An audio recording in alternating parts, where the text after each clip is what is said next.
नमस्कार मित्र आणि मैत्रिणी, वेलकम टू माय चॅनल. तुला जपणार आहे आजच्या भागामध्ये हे दाखवलं गेलं आहे की वेदा इथे रूममध्ये एकटीच असते. एकटीच असल्यानंतर ती सारखा हाच विचार करत असते की मला प्रत्येक ठिकाणी गुहा ती का दिसत असते आणि मी तिथे कशी गेली. तोपर्यंत अथर्व मीरा येतात आणि तोच प्रश्न वेदाच्या मनामध्ये चाललेला असतो. तोच विचारत असते अथर्वाने मीराला. म्हणते की मी तिथे कशी गेली होती, कुणी पाठवलं होतं मला, काय कारण होतं. मीरा आणि अथर्व म्हणतात नाही ग, काही कारण नव्हतं आणि एक प्रकारचं तुझं ते स्वप्न वगैरे असेल किंवा तुला असंच काहीतरी झाले असेल. अगं बाबा आणि आई, मी ना जास्त मोबाईल बघते त्याच्यामुळे तर झालं नव्हतं ना. तो अथर्व म्हणतो हो अगं सेम तसंच झालं होतं. तू जास्त मोबाईल बघते ना त्याच्यामुळेच हे सगळं काही झालं आहे. तोपर्यंत वेदा म्हणते की अरे बाबा, मी ना इथून पुढे कधीही मोबाईल पाहणार नाही आणि तुम्हाला माहिती आहे का, मी अजिबात हातसुद्धा लावणार नाही मोबाईलला. नमस्कार मित्र आणि मैत्रिणी, वेलकम टू माय चॅनल. तुला जपणार आहे आजच्या भागामध्ये हे दाखवलं गेलं आहे की वेदा इथे रूममध्ये एकटीच असते. एकटीच असल्यानंतर ती सारखा हाच विचार करत असते की मला प्रत्येक ठिकाणी गुहा ती का दिसत असते आणि मी तिथे कशी गेली. तोपर्यंत अथर्व मीरा येतात आणि तोच प्रश्न वेदाच्या मनामध्ये चाललेला असतो. तोच विचारत असते अथर्वाने मीराला. म्हणते की मी तिथे कशी गेली होती, कुणी पाठवलं होतं मला, काय कारण होतं. मीरा आणि अथर्व म्हणतात नाही ग, काही कारण नव्हतं आणि एक प्रकारचं तुझं ते स्वप्न वगैरे असेल किंवा तुला असंच काहीतरी झाले असेल. अगं बाबा आणि आई, मी ना जास्त मोबाईल बघते त्याच्यामुळे तर झालं नव्हतं ना. तो अथर्व म्हणतो हो अगं सेम तसंच झालं होतं. तू जास्त मोबाईल बघते ना त्याच्यामुळेच हे सगळं काही झालं आहे.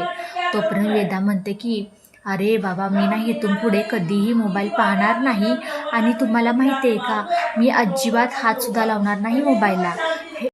अथर्व तिला काहीतरी कारण सांगून असं बोलत असतो. तो वेदा थोडीशी शहाण्या बाळावानी ऐकते सगळं आणि पुन्हा एकदा अथर्वच्या मिठीमध्ये जाऊन बसते. आणि त्याच ठिकाणी दुसरीकडे मंजिरी म्हणते मायाला, माया, हा जो काही मी तुला दिला आहे ना औषध, भस्माची पुडी दिली आहे ना, ती उद्या सकाळी मला तू दिसली पाहिजे वेदाला लावताना. तोपर्यंत ते माया जसं सांगत असते तसं सेम मंजिरीचं ऐकून करत असते. कारण की माया म्हणते अहो मॅडम, तरी पण मी सापडले तर काय करणार. तोपर्यंत मंजिरी म्हणते नाही ग, काही होणार नाही. माया गेल्यानंतर मंजिरी मनातल्या मनात हसते आणि म्हणते की तू कितीही लाव अगर लावू नको, पण मी माझं काम केलं आहे. तोपर्यंत तिने कधी काम केलेलं असतं तर जेव्हा वेदा ड्रॉइंग करत असते तेव्हा अथर्वला म्हणते की बाबा तू माझ्यासमोरच बस, मला तुझी ड्रॉइंग काढायची आहे. अथर्व कसा बसा दीड तास असा बसलेला असतो, न कोणतं हा चूक कसलाही आवाज न करता फक्त आणि फक्त तिच्या लेकीसाठी. आणि वेदा म्हणते बाबा अजिबात तू हालायचं नाही बरं का, मला तुझी ड्रॉइंग चांगली काढायची आहे.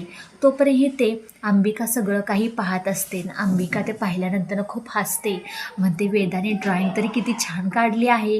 पर वेदा म्हणते बाबा ड्रॉइंग काढून झाली आहे. अथर्वला दाखवते तर अथर्व ती ड्रॉइंग बघून खूप पोट धरून हसत. त्याच टायमिंगला तिथे मंजिरी आलेली असते. मंजिरी म्हणते वेदा काय करतेस बाळा.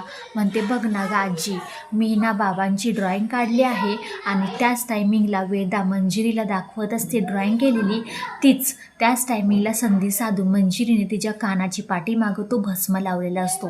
त्याच्यामुळे विपरीत काहीतरी घटनाही ते घडणार असते. अथर्वला म्हणते की अरे मी आज वेदाला माझ्याबरोबर झोपायला नेणार आहे. त्याच टायमिंगला अंबिका जोरात ओरडून म्हणते की तू हिला वेदाला कुठेही घेऊन जायचं नाही. अथर्वसुद्धा म्हणतो की वेदाला तू अजिबात हात लावायचा नाही, मी माझ्याबरोबर झोपणार आहे ती, असं म्हणून वेदाला उचलून घेऊन जातो. आणि त्याच टायमिंगला मंजिरीला तर खूप राग आलेला असतो, पण करणार तरी काय. अंबिकाला म्हणते की आता थांब जराशी, थोड्याच वेळात वेदाची अवस्था अशी काय होणार आहे ना, तुमच्या सगळ्यांना अजिबात बघवणार सुद्धा नाही. अंबिका हे सगळं ऐकल्यानंतर मीराला सांगा येते मीरा म्हणते ह्या मंजिरीला करायचं तरी काय करायचं, ही बाई काय नाही काय कारण कडून वेदाला त्रास देण्याचा प्रयत्न करते, आपल्याबरोबर सुडो उगवत नाही, आपलाशी बदला घेत नाही. आणि त्याच टायमीला नर्मदा येते.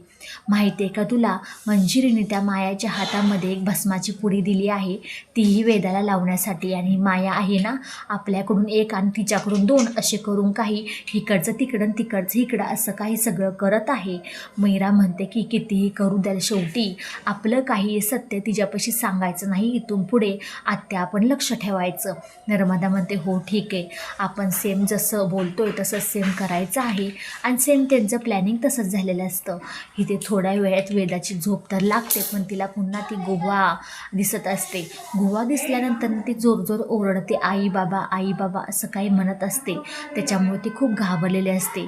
अथर्वण मीरा येतात, पण त्याच जागी वेदाला अथर्वण मीराच्या जागेवरती दोन असे भूत टाईपमध्येच दिसत असतं. ती म्हणते की नाही, हे दोघजणी राक्षस आहेत, मला खातील, मला घेऊन जातील, आई बाबा मला वाचव. जसे ते दोघजणी जवळ येतात तसे खूप ती ओरडायला लागते, पूर्ण घरभरात फिरायला लागते. आणि ही मंजिरी सगळं काही एक मुकाट्याने बसून बघत असते, हसते. आणि एक प्रकारची म्हणतात ना, तिला बरंही वाटत असतं की ह्या सगळ्यांना काही त्रास होतोय. तोपर्यंत अथर्व तिच्यापाशी जातो, तिला घट्ट मिठी मारतो आणि म्हणतो की अगं वेदा, मी तुझ्यापाशीच आहे. मीरा म्हणते नाही, ते आपल्याला घाबरते, काहीतरी वेगळंच असणार आहे. तोपर्यंत अंबिका नर्मदाच्या आणि मीराच्या डोक्यामध्ये येतं की मायापाशी जो काही भस्म दिला होता मीराला लावण्यासाठी, त्याचाच हा सगळा काही परिणाम आहे. पाहूयात आपण येणाऱ्या भागामध्ये नक्की काय होतंय. आणि ही मीरा आणि अंबिका मंजिरीचा चांगलाच बदला घेतात वेदाला त्रास दिल्याबद्दल. बघूया त्या नक्की काय होतंय, मंजिरीचं पुढचं पाऊल ह्या दोघींनी त्रास दिल्याबद्दल काय असेल. व्हिडिओ शेवटपर्यंत पाहिल्याबद्दल खूप सारे मनापासून धन्यवाद. आवडल्यास लाईक शेअर सबस्क्राईब करायला अजिबात विसरू नका. आणि हो, आपले शॉर्ट्स व्हिडिओही यायला लागलेले आहेत, त्यालाही तुम्ही लाईक शेअर सबस्क्राईब करा. बाय भेटूया पुढच्या व्हिडिओमध्ये.